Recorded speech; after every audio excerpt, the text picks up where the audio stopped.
Hello friends, way on dreams KM YouTube চ্যানেলে আপনাকে স্বাগতম। তো বন্ধুরা, আজ আমি কিছু পরিবেশের গুরুত্বপূর্ণ প্রশ্ন উত্তর নিয়ে আলোচনা করব, যেসব প্রশ্নগুলি প্রাইমারি ও কম্পিটিটিভ এক্সামের জন্য খুবই গুরুত্বপূর্ণ। তো বন্ধুরা, এই ভিডিওটিকে আপনারা প্রথম থেকে শেষ পর্যন্ত দেখবেন। তো আর একটা কথা বলে রাখি, যদি আপনি আমার চ্যানেলে নতুন হন তাহলে অবশ্যই আমার চ্যানেলটিকে সাবস্ক্রাইব করে রাখবেন।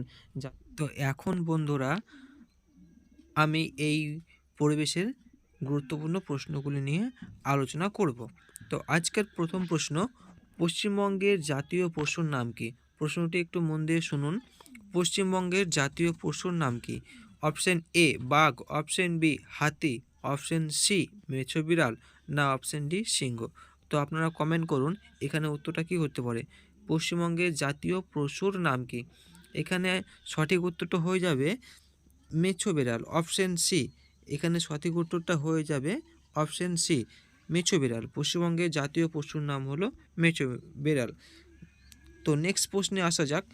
আজকের দ্বিতীয় প্রশ্ন, সবচেয়ে হালকা গ্যাস কোনটি? A nitrogen, B oxygen, C hydrogen, D methane. সবচেয়ে হালকা গ্যাস কোনটি? আজকের দ্বিতীয় প্রশ্নের উত্তর কোনটি হতে পারে? অপশন এ, না অপশন বি, না অপশন সি, না অপশন ডি। তো আজকের দ্বিতীয় নম্বর প্রশ্নটির উত্তর হয়ে যাবে অপশন সি, হাইড্রোজেন। সবচেয়ে হালকা গ্যাস হলো হাইড্রোজেন। তো নেক্সট প্রশ্নটি হলো, নন্দনকানন জাতীয় উদ্যান কোথায় অবস্থিত? নন্দনকানন জাতীয় উদ্যান কোথায় অবস্থিত?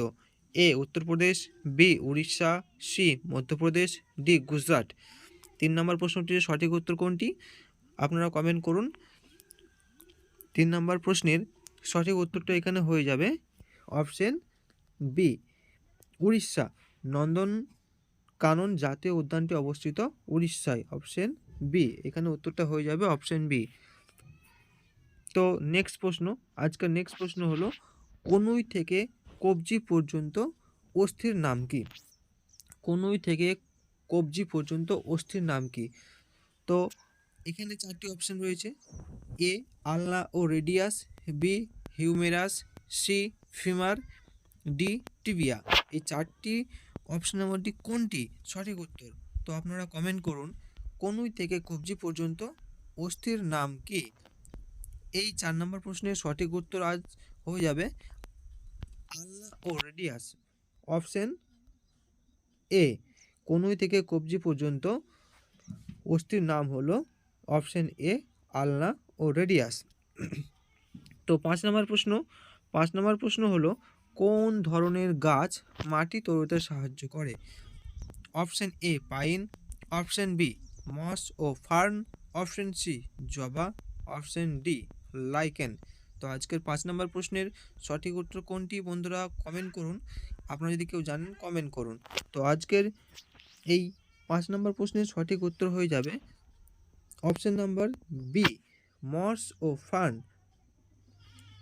মস ও ফার্ন গাছ মাটি তৈরিতে সাহায্য করে। তো আজকের নেক্সট প্রশ্নটি হলো, সুন্দরবন কত সালে ওয়ার্ল্ড হেরিটেজের আওতায় আসে? সুন্দরবন কত সালে ওয়ার্ল্ড হেরিটেজের আওতায় আসে? অপশন এ 1984 সালে, অপশন বি 1987 সালে, অপশন সি 1887 সালে, অপশন ডি 1992 সালে। তো 6 নম্বর প্রশ্নের সঠিক উত্তর কোনটি হতে পারে? আপনারা কমেন্ট করুন। তো 6 নম্বর প্রশ্নের সঠিক উত্তর হয়ে যাবে অপশন বি 1987। সুন্দরবন 1987 সালে ওয়ার্ল্ড হেরিটেজের আওতায় আসে। তো নেক্সট প্রশ্ন, হারিয়ে গেছে এমন প্রাণীর নাম হলো? 7 নম্বর প্রশ্নের সঠিক উত্তর কোনটি? হারিয়ে গেছে এমন প্রাণীর নাম কোনটি? এ ডোডো পাখি, বি হিমালয়ের বামন তিমির, অপশন নাম্বার সি চিতা, ডি একশৃঙ্গ গন্ডার। এই 7 নম্বর প্রশ্নের সঠিক উত্তর কোনটা হতে পারে কমেন্ট করুন। এই 7 নম্বর প্রশ্নের সঠিক উত্তরটা আজকে হয়ে যাবে হিমালয়ের বামন তিমির। এটা হারিয়ে গেছে, এখন আর এই পৃথিবীতে নেই। নেক্সট প্রশ্ন, মফলং পবিত্র বনভূমি অবস্থিত কোন রাজ্যে? 8 নম্বর প্রশ্নটি হলো মফলং পবিত্র বনভূমি অবস্থিত option A Uttarakhand, option B Andhra Pradesh, option C Meghalaya, option D Chhattisgarh. এই 4টি অপশনের মধ্যে কোনটি সঠিক উত্তর?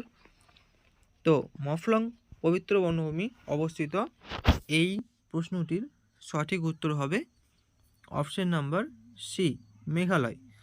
মফলং পবিত্র বনভূমিটি অবস্থিত মেঘালয় রাজ্যে। তো নেক্সট প্রশ্নটি কি? পচা ডিমের মতো গন্ধযুক্ত গ্যাস হলো, 4টি এখানে অপশন রয়েছে। A hydrogen sulphide, B sulphuric acid, C carbon monoxide, D potassium chloride. এখানে 4টি অপশন রয়েছে, 4টি অপশনের মধ্যে কোনটি গুরুত্বপূর্ণ বলে মনে হচ্ছে আপনাদের? তো কমেন্ট করুন। তো পচা ডিমের মতো গন্ধযুক্ত গ্যাস হলো এই 9 নম্বর প্রশ্নের সঠিক উত্তরটা কোনটা হতে পারে? এই 9 নম্বর প্রশ্নের সঠিক উত্তরটা আজ হয়ে যাবে হাইড্রোজেন সালফাইড। পচা ডিমের মতো গন্ধযুক্ত গ্যাস হলো হাইড্রোজেন সালফাইড। নেক্সট প্রশ্ন, বেথুয়া ডহরি অভয়ারণ্য অবস্থিত কোন জেলায়? এটা খুব গুরুত্বপূর্ণ প্রশ্ন বন্ধুরা। বেথুয়া ডহরি অভয়ারণ্য অবস্থিত কোন জেলায়? Option number A Jhargram, option B Jalpaiguri, option C Uttar Dinajpur, option D Nadia. তো 10 নম্বর প্রশ্নের সঠিক উত্তর বেথুয়া ডহরি অভয়ারণ্য অবস্থিত নদিয়া জেলায়। তো এখানে সঠিক উত্তরটা হয়ে যাবে নদিয়া জেলায়। তো এরকম কিছু গুরুত্বপূর্ণ প্রশ্ন নিয়ে আমরা আবার ভিডিও নিয়ে হাজির হব। তো আজকের এই ভিডিওটি কেমন লাগলো বন্ধুরা লাইক দিয়ে অবশ্যই জানাবেন।